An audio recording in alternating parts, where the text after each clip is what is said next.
So we're going to spend the next hour or so focusing in around the early childhood and childcare workforce. I know that many of us are keen to have these conversations, and the afternoon breakout sessions also serve a place for us to continue the discussion. As Bernice explained earlier, we're taking questions in on Mentimeter.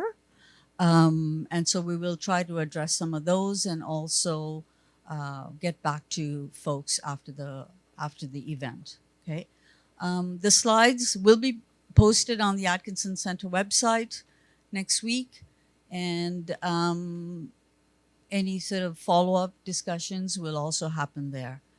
So I want to start by thanking the staff at the Atkinson Center and at George Brown College. We cannot pull this kind of an event together without everybody working, triple time. And so special thanks to Stacy Moody and to Jen Santino, who are really taking the lead. Yeah, they're both, yes, they're really amazing people to work with and our colleagues. I want to thank our supporters, the funders who help us put events like this together and produce the early childhood education report to build up our workforce strategy.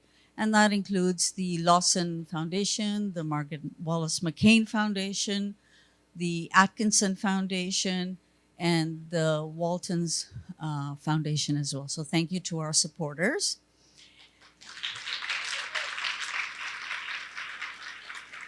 So this is a conversation, for us to talk amongst educators, practitioners, leaders, labor organizations, researchers, and post-secondary institutions. I mean, we're really at a pretty critical time in early learning and childcare. And I think earlier when Carrie acknowledged the people that are here from across Canada, it's so important that you're here and working with us. And I also want to acknowledge that Karen Hall is here from the federal government, Social Development Canada. So she is responsible for the early learning and childcare portfolio. So thank you, Karen, for being here. I started in early childhood moons ago. I have a diploma from Seneca College. Don't tell my colleagues at George Brown. And then went on to do some work on the front line and did nonprofit supervision. And I got involved in advocacy through my first volunteer role at the Ontario Coalition for Better Childcare. And that was like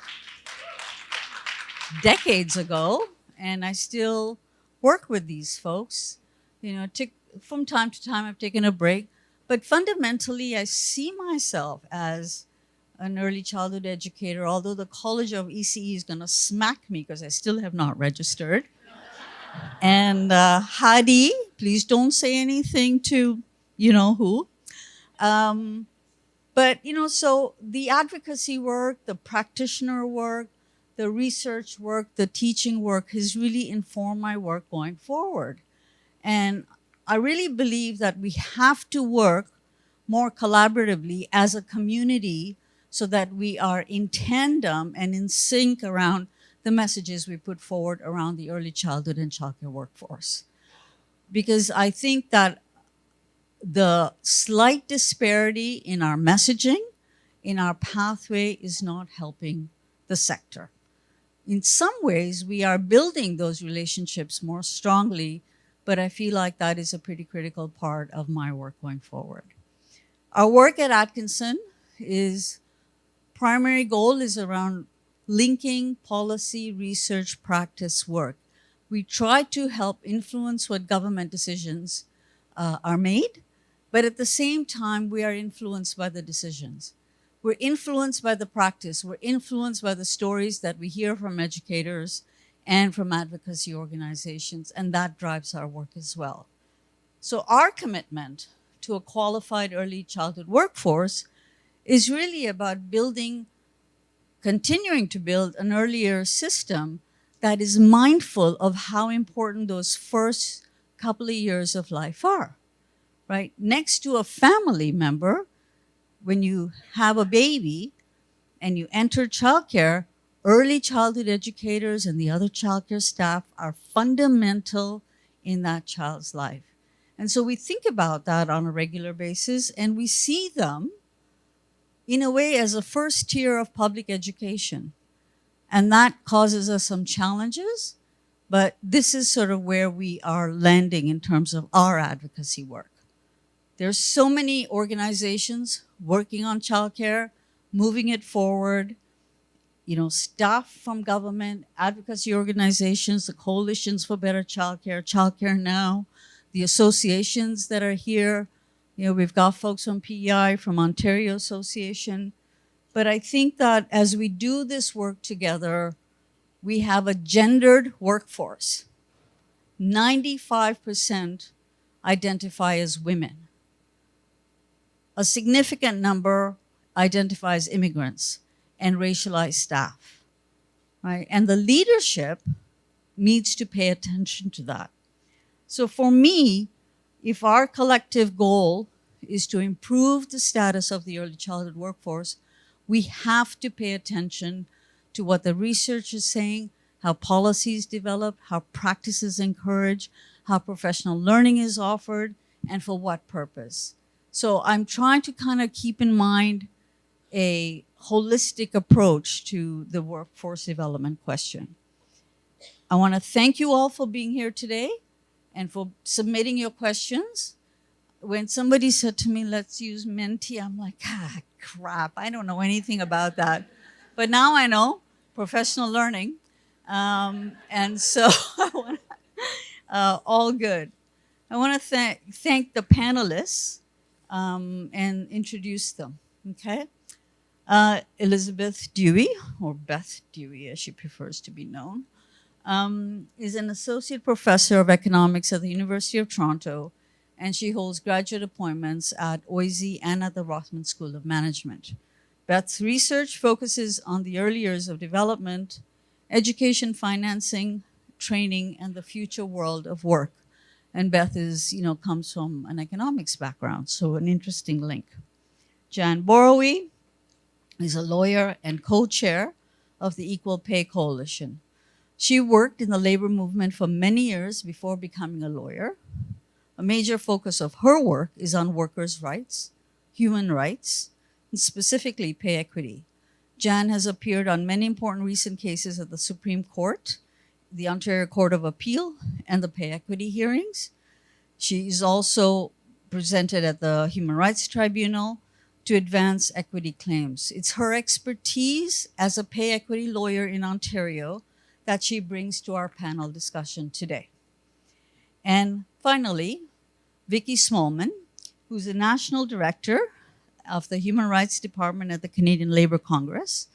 Vicky and her team are responsible for the labor movement's policy, advocacy, and campaign work on women's rights, human rights, disability justice, anti-racism, and Indigenous rights. And not done there, they do other important work as well. Vicky is a member of the Childcare Now Board of Directors. So welcome, and I thank you for being here. Yeah. Beth, you're up first. You want to stay? All right, I'm giving you a mic. Close to your mouth. I hate holding this. Can you guys hear me? Okay, cool. I recently broke my ankle, so I'm not going to stand up. So I am here in the role as the evil economist to talk about money and dollars and sort of my view of workforce development and how it's a very unique and amazing sector, but there's also a lot of similarities across the workforce that we should be drawing on to potentially better advocate for changes that are going on now. So I'm gonna have my econ hat on. I know it makes people very angry a lot of times, so just be nice to me at lunch afterwards. But I see this in a very different lens. And I was trained as a labor economist.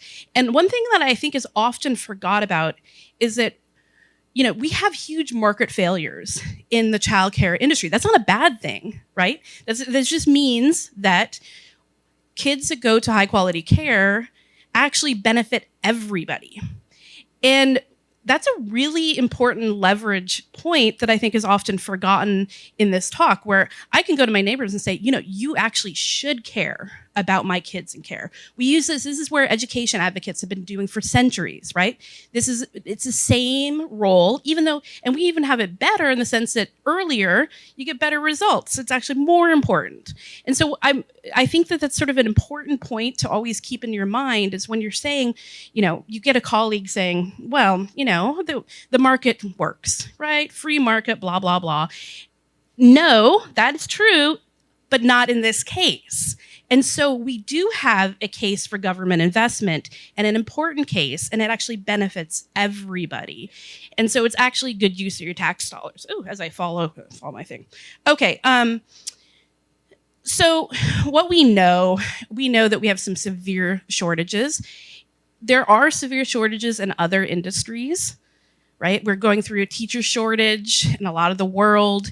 There's a lot of similarities that need to be acknowledged and used, right? So first off, I don't think we have enough capacity to train enough ECEs. So I did like a silly back of the envelope that you can quibble with, but basically looking at like how many graduates are we pumping out each year in each province, and does that match up with all these government promises of how many spots?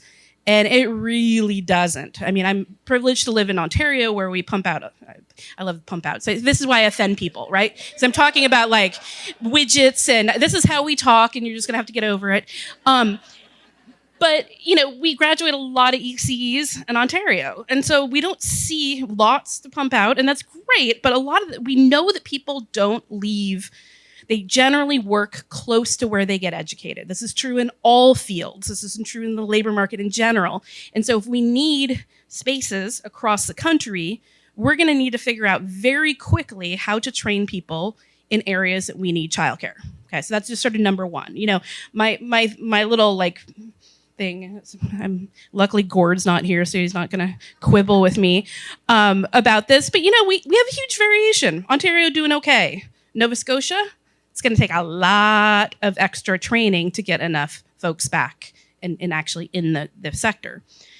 And we also are really bad at retaining ECEs. It's unclear to me how different that is from other low-wage sectors.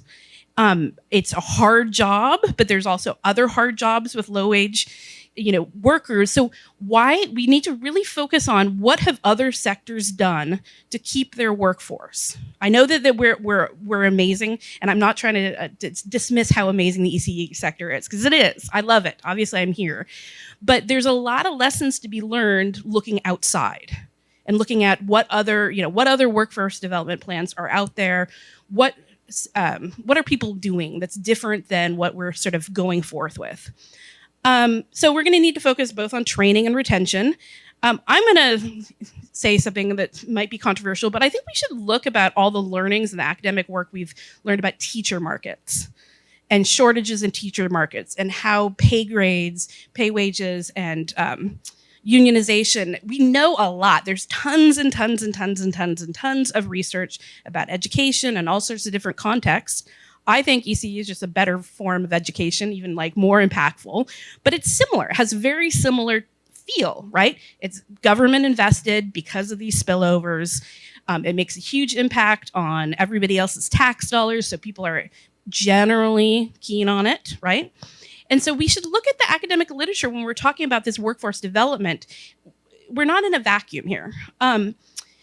So we know that teachers respond to incentives, right? This is my econ talk here.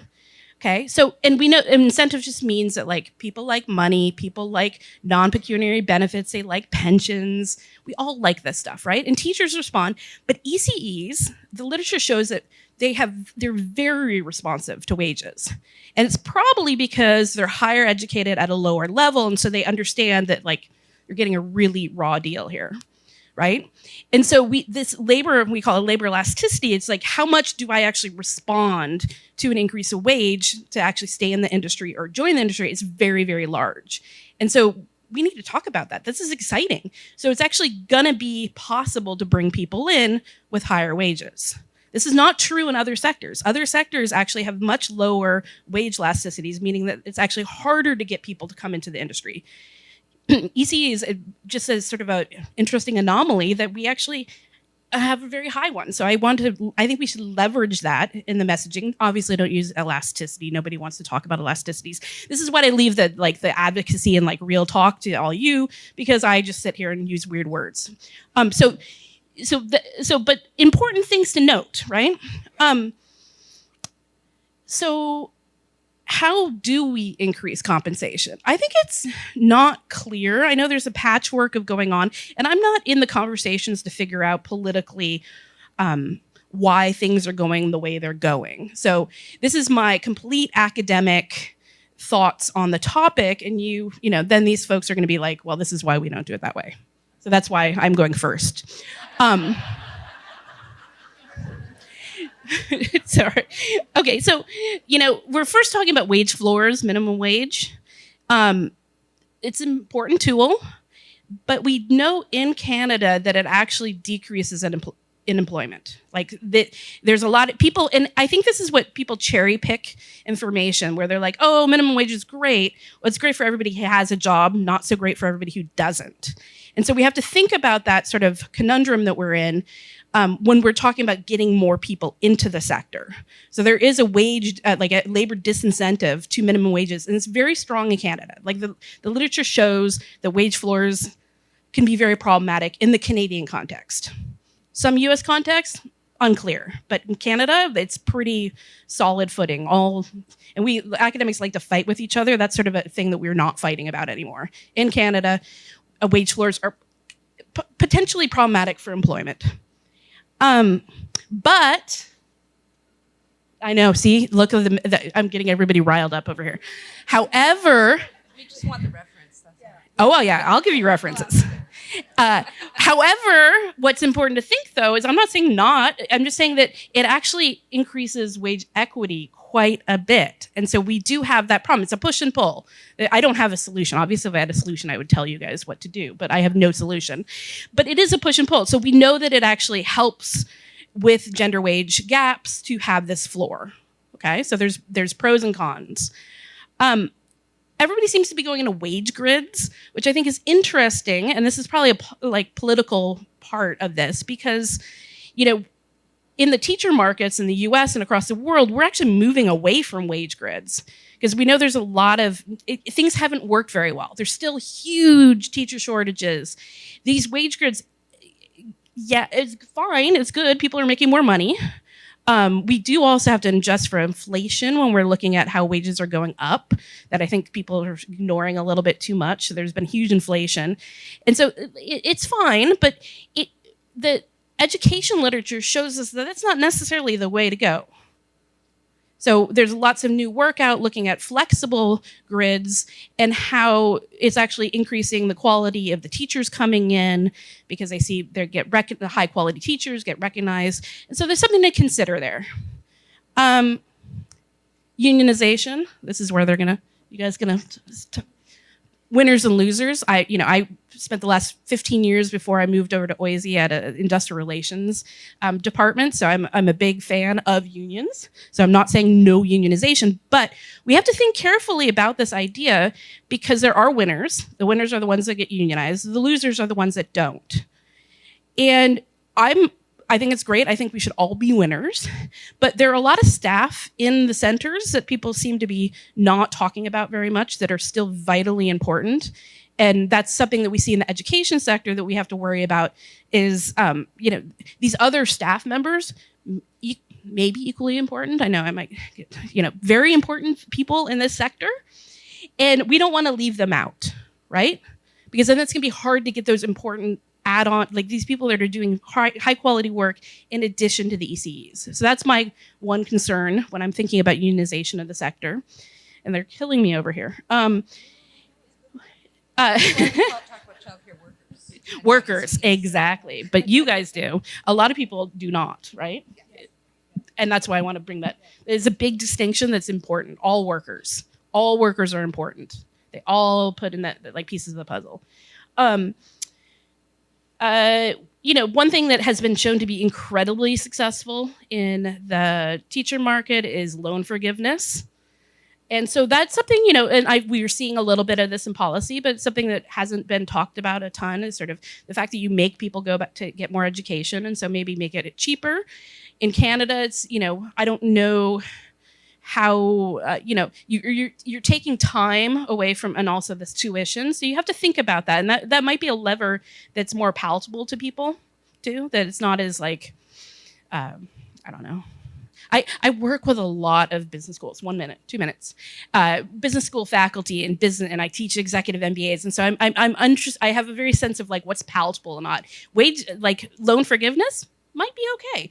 Finally, direct wage subsidies is sort of the go through to of in the academic world what is quality, like what the best impact on the labor market is. I know some provinces are doing this. But it's important that it's actually tied to the local labor market.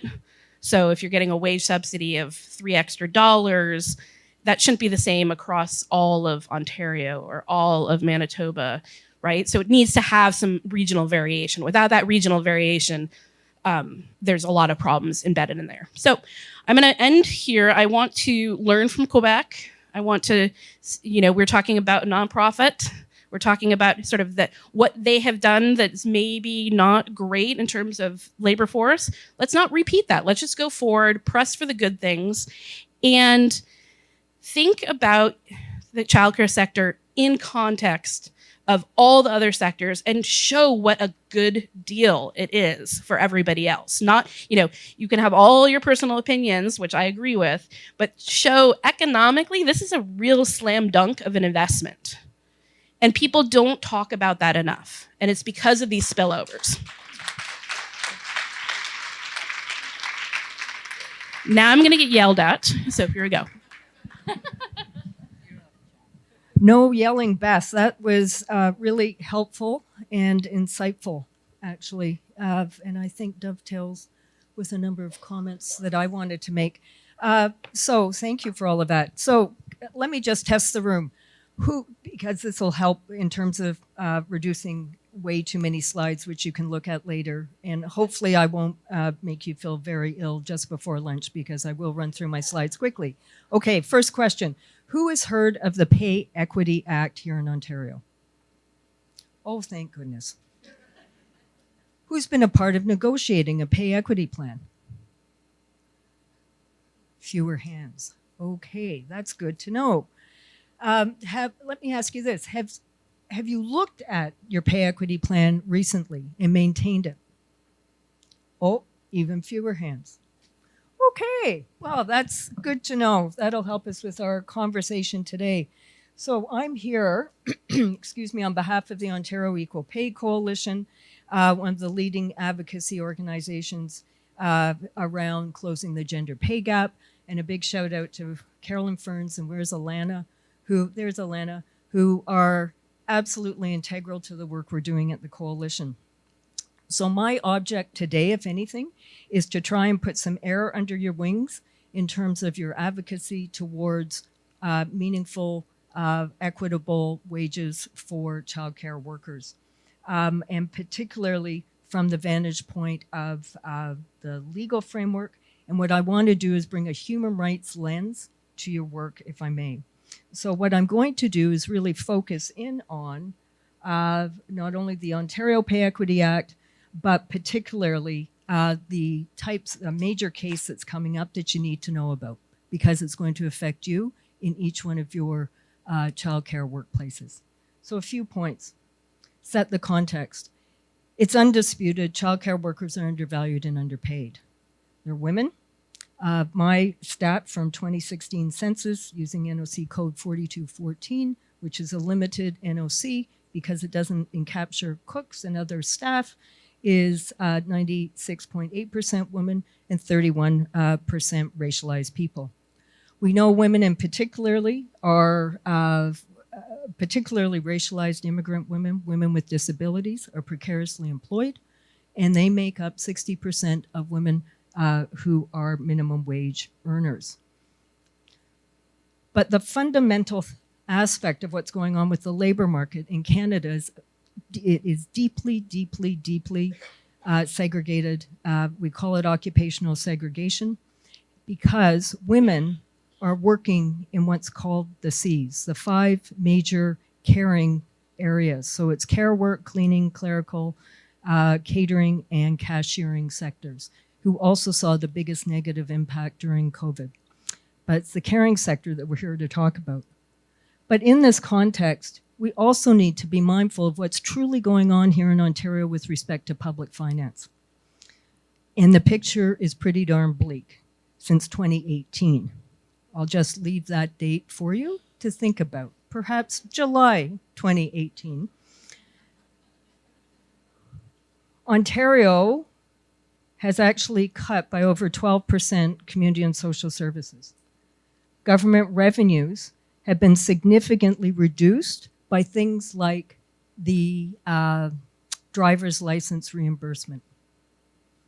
So there's a move towards cutting various fees and taxes that's totaled over $8.2 billion.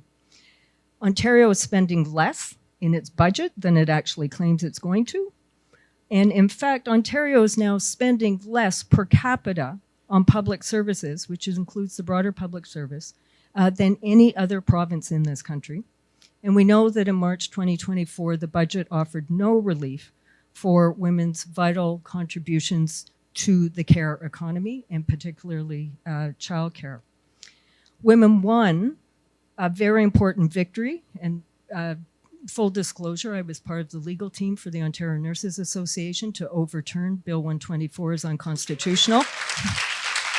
Well, you thank a whole team of lawyers, but you really have to thank the members and the leadership of the many, many unions in the Ontario Federation of Labour that were part of that.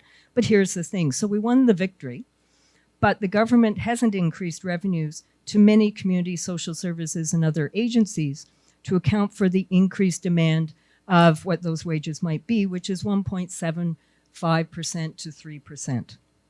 So the operating grants to the nonprofits haven't matched actually the constitutionally required approach to wages.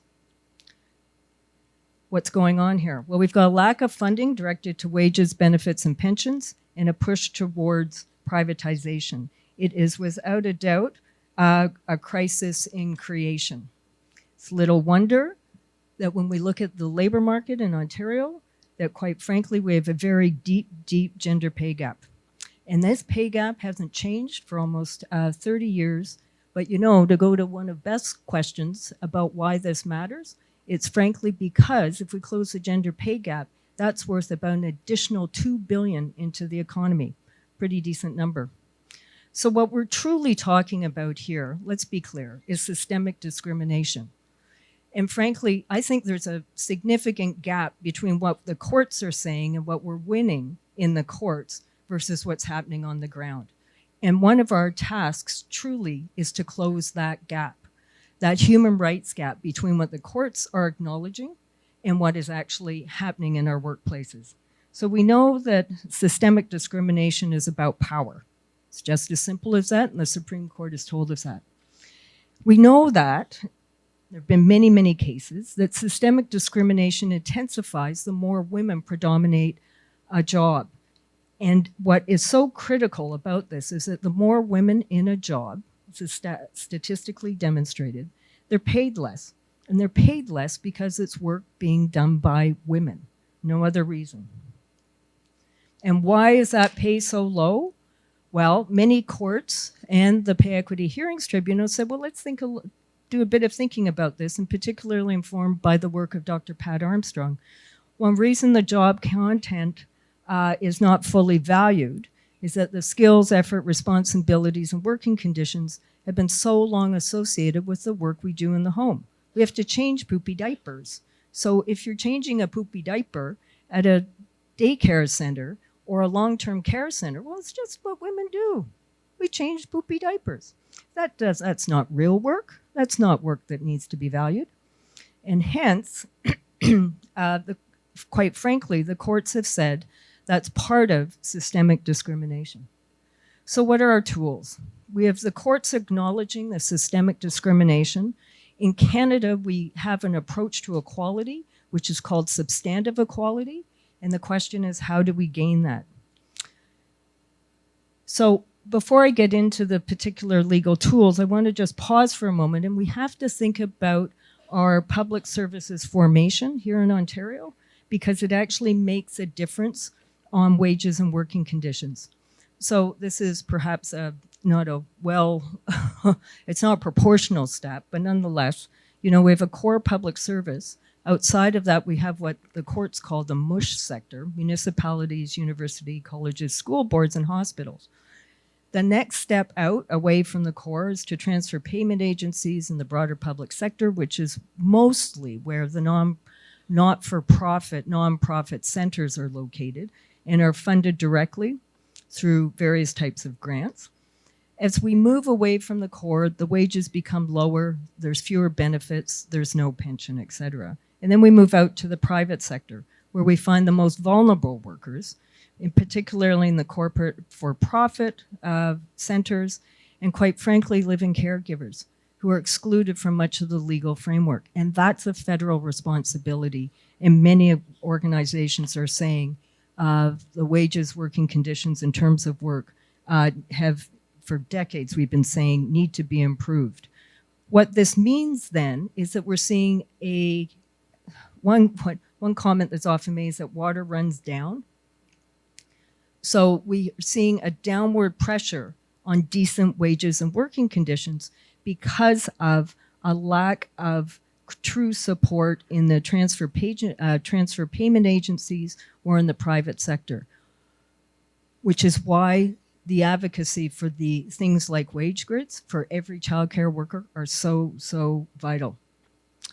Okay, so the legal tools at our disposal to close the gap. The main ones we look at are employment standards. That's with respect to minimum wage, equal pay, which is same job, same pay. The Labor Relations Act, that gives us our tools for collective bargaining, and I'm not going to say much about that because Vicky has much to say. Our basic human rights code, which is the way we recognize human dignity. Our Charter of Rights and Freedoms, and what I want to focus on is the Equal Pay Act, which is equal pay for work of equal value. Pay equity is a fundamental right. This actually is a floor which no one can go below. The Act starts with a recognition. Its purpose is to redress systemic discrimination in the job market. It recognizes that women work in different jobs than men, and it remedies that undervaluing and underpay. The courts have said, look, there's a mischief at which we're trying to fix here, and that's the existence of this wage gap, recognizing gendered segregation. The courts get this. So the Ontario Pay Equity Act applies to all employers, private sector, public sector, with 10 or more employees. It was created and in effect as of 1988. And by the mid-90s, every employer was required to create these things called pay equity plans where you analyze the work. New employers since 1988 have been required to open up pay equity compliant. The Act requires that all employers establish this plan, but also maintain the plan. And there's 3 ways to do it. And I'm going to talk about this. And so I'm going to use some terms of art. So the comparison methods, pay equity requires that women-dominated jobs are compared to male-dominated jobs. And actually depends on what workplace you work in, and it depends on your proximity to a male comparator. So for example, if you're in a municipality, you probably have access to male comparators. And in fact, when the original plans were created in the city of Toronto, daycare workers were compared to zookeepers, and there was a $6 an hour increase that was required, and we won. But nonetheless, similarly at school boards, we close that gap. Universities and colleges similarly. The second method is called proportional value. We could talk about math for ages, but nonetheless, that is another tool that applies specifically to municipalities, school boards, universities. Okay, so the major question is, look at your plans. Have they been maintained? That's the outstanding question since the 1990s. But those 2 comparison methods were based on access to a male comparator. What about childcare workers in female-dominated workplaces? This is where the third comparison method comes in, where there aren't enough or no male comparators. It's called the proxy pay equity system, and it's specifically designed for transfer payment organizations in the broader public sector to access, or working out in that broader realm, to access a male comparator. So this system applied not only to child cares, but long-term care and home care, etc. There's a prescription in regulation which tells you who your comparator is. So if you're running services for children and families, a daycare center, a child care resource center, your comparator is a municipality. Now, here's the thing. When we've gone in to try and enforce the proxy system, employers have said no.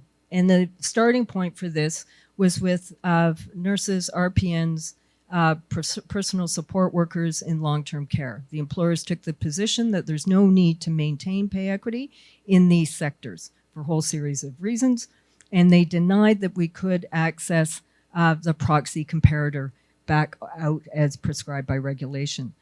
So for literally an 11-year period, and full disclosure, I was part of this, this case, finally the Court of Appeal agreed with the unions and said that the Act requires the maintenance of pay equity by comparing the female job class in the seeking establishment, which is the technical term for the child care center, back out to the proxy comparator.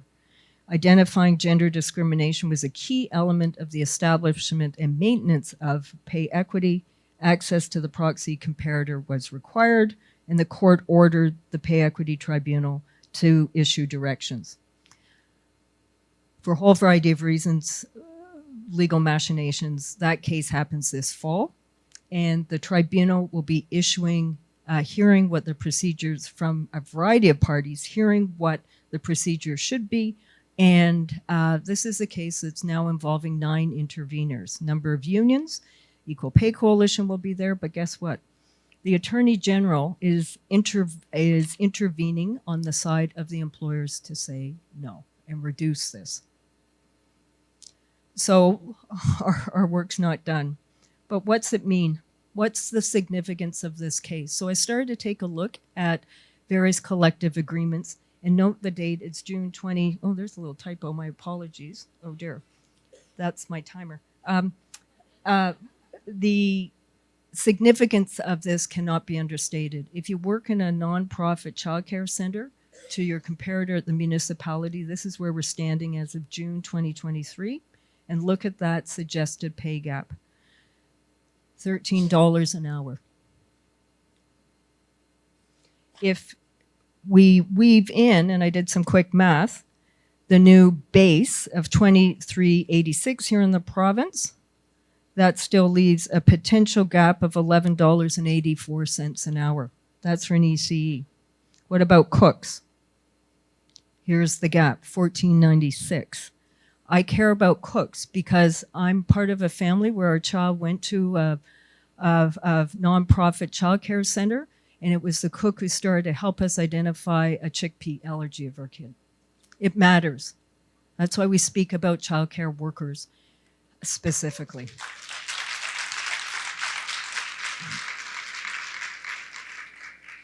I talk about evidence. So what's the evidence here?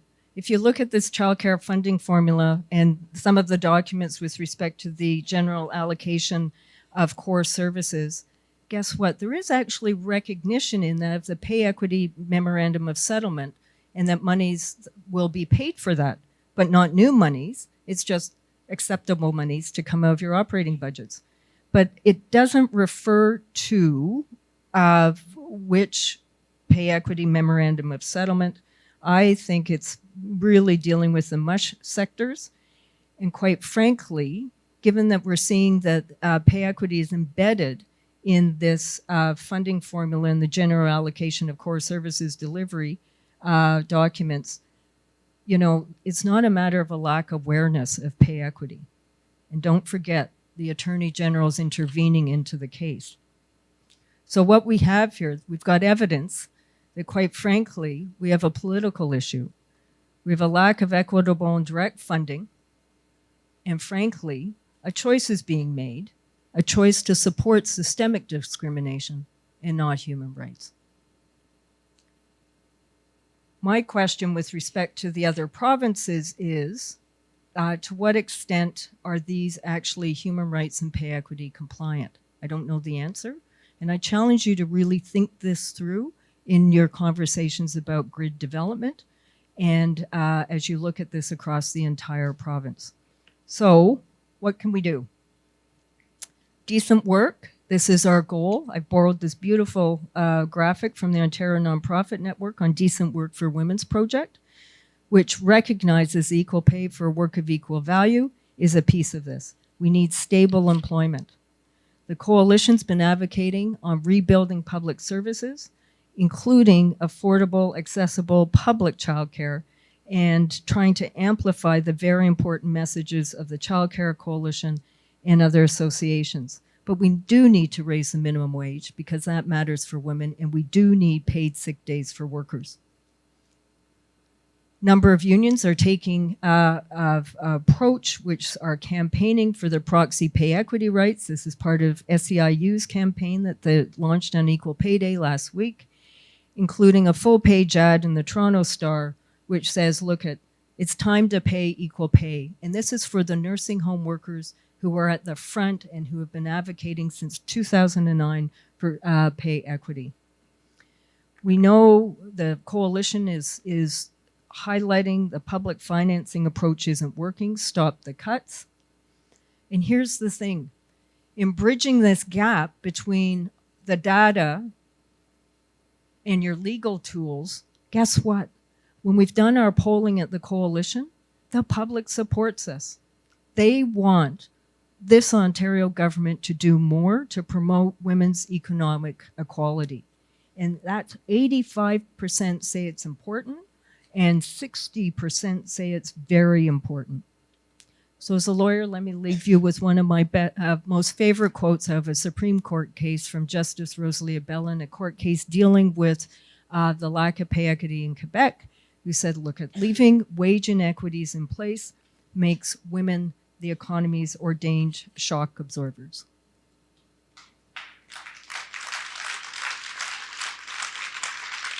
You know, together we can take action to close the gender pay gap. We have a letter up on our website which asks you to sign it. That goes directly to every MP, your MPP.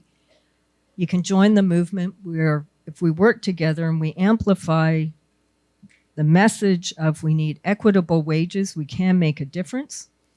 And we can do so in the streets in whatever way we can do so. If we work together, we'll make a difference. Thanks.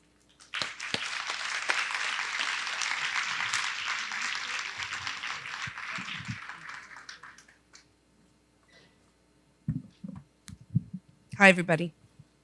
All right, I'm going to stay seated too, just to kind of round this off, mostly because I have my computer in front of me and it's awkward over there, and I like to be grounded when I'm doing these types of things. So I am coming to you from the perspective of a labor activist.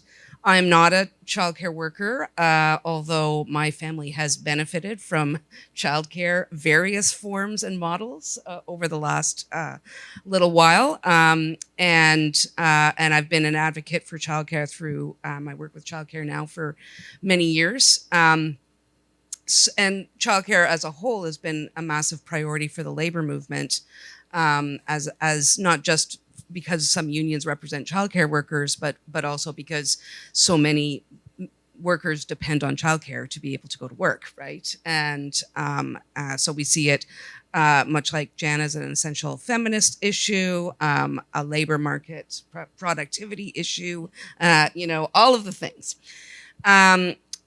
So today I'm going to talk a little bit about what are the challenges and opportunities that union organizing and collective bargaining can offer childcare workers, and to ensuring we meet the challenges of recruiting and retaining workers in an expanding sector. And I'm not going to give you a silver bullet, I got to say. I'm just going to tell you right out, you know, manage your expectations. And what I hope to do is give you a sense of some of the sort of the different things that you should consider as you go into your breakout groups this afternoon to discuss this. I will say that, and there isn't like a lot of good recent research on like unions, like the state of unions versus non-unionized sectors. So there's not a lot of good data out there. That is definitely a gap that needs to be filled. And I don't, really get like, we represent workers in every sector of the economy, not just in childcare. I don't have like a Rolodex of collective agreements that I can just like come up with for things like this. So I'm going to talk in broad terms. But there is a clear advantage of unionization in terms of securing the priorities of ECEs and other workers in childcare and early learning. Priorities that have been clearly identified by workers, like better wages, better working conditions, health and safety, professional development, benefits, pensions, and so on. But there is poor union density in most parts of the country, especially when you compare it with other feminized sectors like teaching and like healthcare, like public services, and so on. We can talk, there's lots of theories about why it is so low. Ultimately, childcare is a relatively new sector when you compare it with other public services, right? And it arises out of informal work. And this patchwork system that we've created over the last several decades that we're trying to now bring some coherence and some integration into. And that patchwork system makes it really hard to unionize. You obviously any worker, any workplace, there is a benefit to a collective voice, not just improved wages and working conditions through collective bargaining, but, unionization gives you a process by which you can solve problems with your employer through the grievance and arbitration process. It brings fairness to some of those discussions. You have access to joint occupational health and safety and other types of processes that aren't necessarily adversarial, but really problem solving that can occur at work, and a way for workers to be involved in having a say in how their workplace and their work is organized and supported. And in this way, it does directly benefit the quality of care and the learning environment that they are providing. This is especially true. I think workers have very strong feelings, workers in any sector, about how their work and the care that they provide can be delivered in more efficient and effective ways, especially when this is informed by ongoing professional development and supported by decent work. So, de facto, unionization should, right, because it yields some of these results, improve retention, enhance quality and inclusiveness. And I think there are some studies out there that shows that people who work in unionized sectors there tends not to be the same level of turnover than in non-unionized workplaces. It's the best way for workers to have a collective voice, but it's going to be hard to unionize the sector fast enough to be able to use formal union bargaining power to affect the kind of change that we need system-wide, right? And here is the challenge, and ultimately, no matter what, the way that the childcare is still organized, it's still very patchwork, right? You have so many different types of childcare providers and services out there. You have municipal services, childcare delivered through school boards in some jurisdictions. Those are sort of large employers where you might see more likelihood of unionization and ability to kind of have the kinds of conversations that we need to be able to strategize about recruiting and retaining workers. But you also have small mom and pop shops. You have big box corporate entities where profit comes at the expense of quality and at the expense of decent work. You've got family home childcare providers who may or may not be working through agencies. There's diversity out there, which means there's no one size fits all in the way that our system is set up to enable collective bargaining in Canada, because we have to organize people according to who their employer is, right? Which means that if a union decides to unionize in the sector, they have to go out to all of those mom and pop shops, and they've got to be able to, talk to the workers, get them signed up. Often it's very difficult to meaningfully unionize if you're talking about like 6 childcare workers or 10 childcare workers in a small center. That, then they need to be able to service themselves, or the union needs to provide services. This is a very difficult and challenging environment. And you see the same types of approaches in other sectors where you have low levels of unionization, but there's a desperate need, say in coffee shops, for example, or other small workplaces, one employer, and so on. And so it does pose a challenge if you're having to organize workplace by workplace, even if you're doing big workplace by big workplace, to be able to also have these conversations about how we move the system forward in the way that we want it to be, and how we can have broad standards that apply across the different types of arrangements. So let me just catch up to my notes here. So many of us, you hear a lot about the possibility of sectoral bargaining or coordinated bargaining. And there are some examples out there, but because of the way that the sector is organized, it does make it really difficult to do that also in the way that things are currently arranged.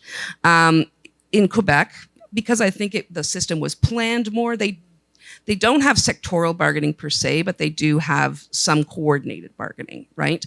Where one union will go in first and negotiate, and then the outcome of that negotiation will set the standard for others, which is very useful.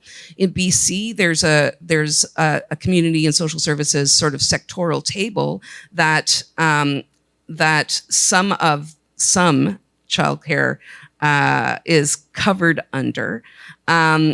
But it doesn't necessarily, I've lost my notes about BC. That's too bad. But it doesn't necessarily work. And like in the case of the current situation where there were wage enhancements as a result of the federal funding, the workplaces that were part of the sectoral table were actually excluded from that because they were their wages were above the amounts that were set. So it's not like it's clunky. It's a clunky system that's going to make it really hard to get things done in a way that is going to see the floor lifted for everybody and the ceiling maybe not quite so low, right?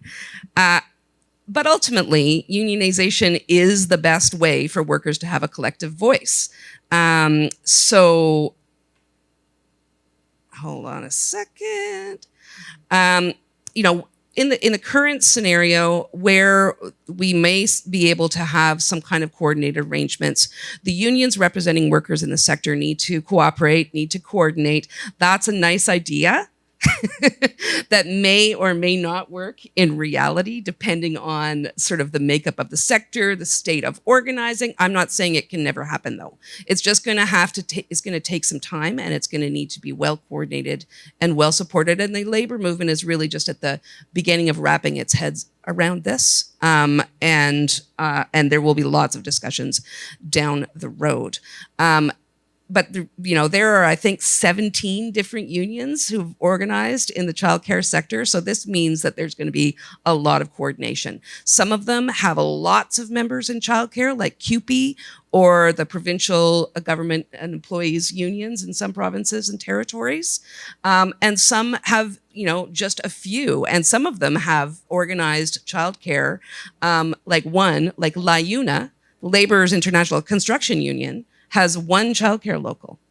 So, so we need to kind of get a handle on this. And this isn't something that can be imposed from outside. It's not something that can be imposed by the CLC, and it's not something that can be imposed by the national unions either.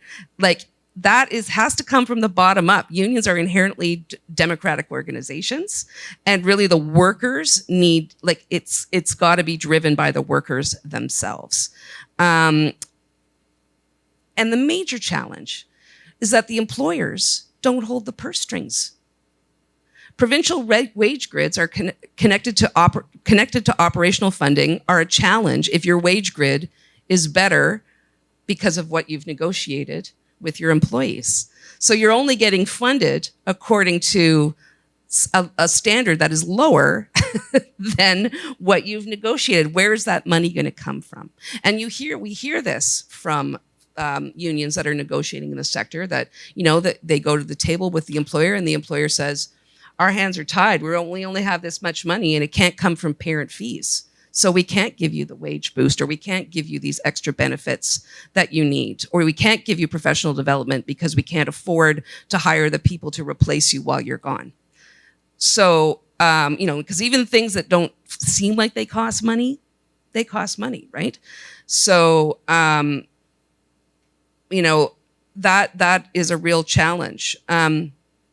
Provinces are arguing that they're trying to put in place the sector wage so operators aren't competing for labor.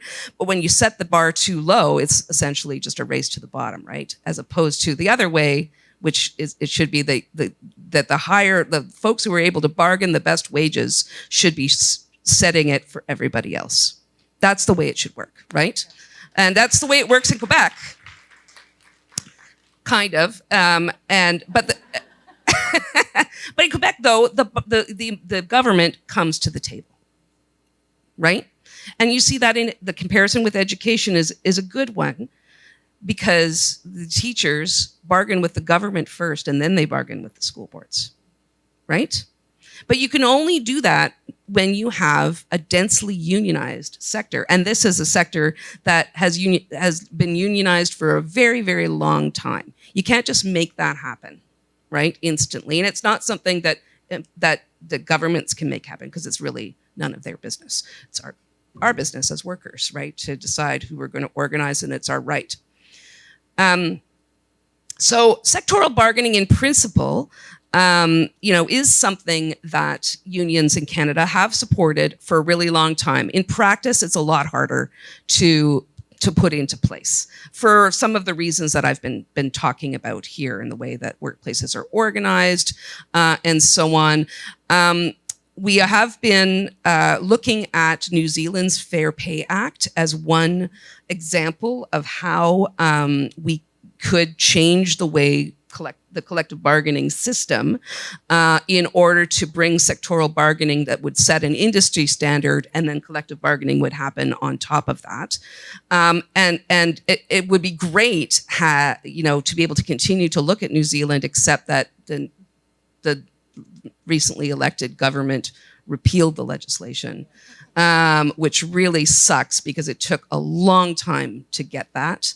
And that is, a little depressing. But it is a model that I think some are looking at. There's also some sort of multi-enterprise negotiating that happens in Australia. There's models out there that we can take a look at.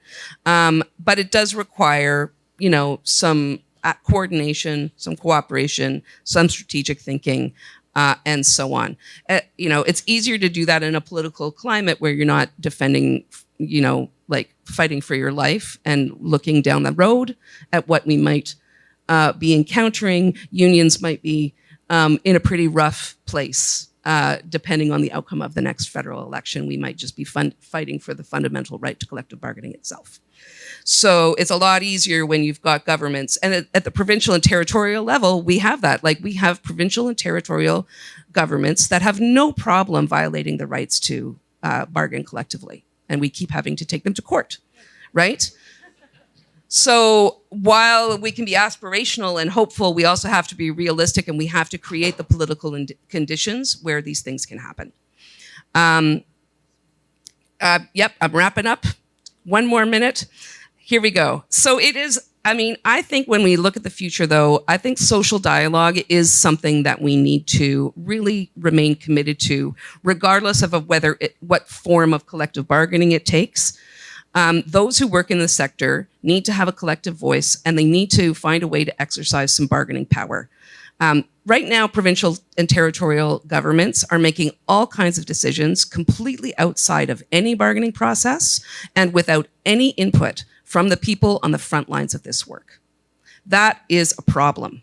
And I think it's the only example where a sector that is primarily publicly funded, where compensation decisions are made without the input of those directly affected. Huge problem. So that needs to be addressed. What that's going to look like, I think, is something you can discuss in your breakouts. I will also say that we are, so we've been fighting for a number of years, not fighting, we've been calling for a number of years for a care economy commission at the federal level, because childcare is not, and early learning is not unique, right? In, as you said, in these workforce pressures. It's happening across all care sectors. What happens, the solutions that might be brought to the table for one sector might have an impact on another sector. So we've been calling for some mechanism to develop a comprehensive integrated policy on care for Canada, one that is rooted in the recognition that everyone has the right to the care they need, to participate in the workforce, in education, live a full and dignified life, and that recognizes that the quality of care is inextricably connected to the working conditions and the wages and the decent work for the workers who provide the care, right? So, so we want a care strategy, one that sort of is guided by the ILO, the International Labor Organization's framework on care work and care jobs. In the federal budget, they announced a sectoral table on the care economy. Is this what we think it might become? Maybe. I hope so. I hope it is a vehicle to have that conversation, because it is a conversation that's desperately needed. So it was a big victory. It's a little small thing in the federal budget. They didn't put any money behind it, but I'll take the win. And what we will be doing is trying to ensure that workers have a voice at that table, and that maybe we can have some kind of plan going forward. Thanks.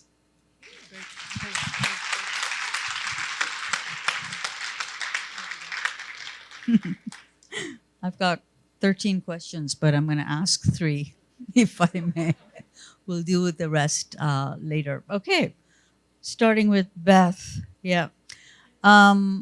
Just turning the lens back to the question around training, providing scholarships for students, for giving loans. Is that the kind of thing that might help us boost the number of educators to support the expansion plans?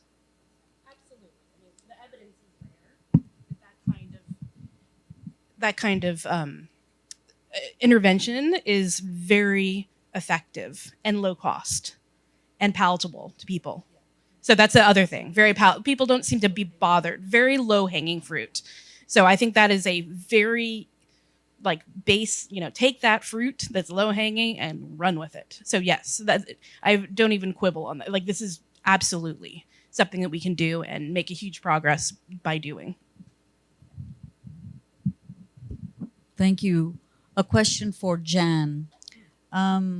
So if in fact the courts have guaranteed pay equity recognition for the childcare community, but people are not actually meeting their obligations under pay equity, how is that actually being permitted? That's an enforcement issue, and it if you're an employer, you're exposed to various liabilities. Where at the Pay Equity Hearings Tribunal, they're going to order you on a schedule to pay people with interest. So here's the thing. Employers are going to show up at the tribunal and say, we don't have the funding, we can't abide by human rights. Is that acceptable? When the true issue is the lack of funding to a feminized sector? And really, I think that's at the heart of the question. And I'd encourage everyone here to expand this conversation about human rights and substantive equality and stopping systemic discrimination And the way you do that is by properly funding feminized sectors. It's part of a care strategy for the overall country. Wages, benefits, pensions must be funded, and that's what's missing, not tearing away or ignoring human rights.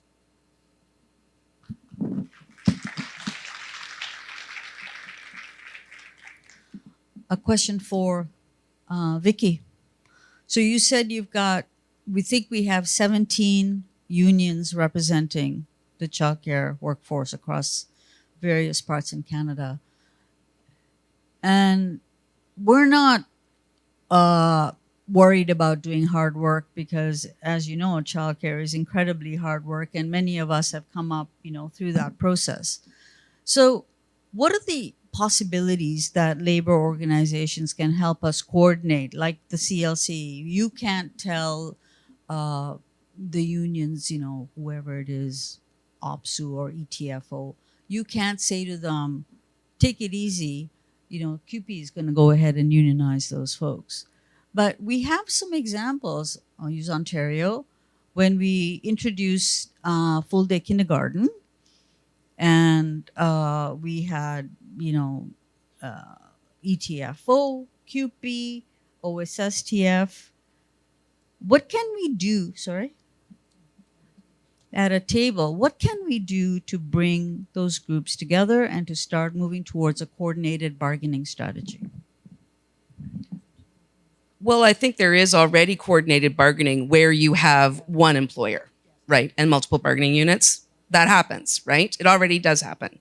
And how do you get them to play nicely with each other? Well, then they're just going to have to pull up their big kid pants and, get it done. But mostly, like, they're trying to be, they have an interest in that because they all want better for their members, right? So they do. Where you have those tables, that there is coordination, right? The problem is not how do we get people to work together where they're already unionized. The problem is how do we get the rest of them unionized, or if they're not unionized, how can we ensure that they have the benefits of unionization? There's plenty of big employers in other sectors out there that basically they avoid unionization by giving all of the wages and benefits to their workers. That the unionized plants down the road do, right? You see that in steel. For example, I spent a lot of time in Hamilton, and you have the Stelco plant, which is unionized, and you have Dofasco, which is not unionized. Dofasco waits for Stelco to have their bargaining. Maybe they have to go on strike or whatever, and then they give the Dofasco workers everything that the other guys got. Okay, so even if you're not unionized, you benefit from having unions out there, right? That's just the way that it is. And they'll say, oh yeah, you don't have to pay union dues. Well, okay, you don't pay union dues. Union dues are just really a fraction. And what you get for it is the representation, you get the services, you get the education, you get professional development, you get, grievance and arbitration management. There's all, what's going to be a problem is if we lose the RAND formula and we have to sell unionization to every single individual person, as opposed to it being coming with the job, which happens now. So Anyway, I don't know if that answered the question, but yeah. Okay, so I've got 12 more questions that I'm not going to ask right now. For those of you who don't know me, I'm hungry again. And it's noon, and lunch is ready downstairs. But I really want to thank our panelists.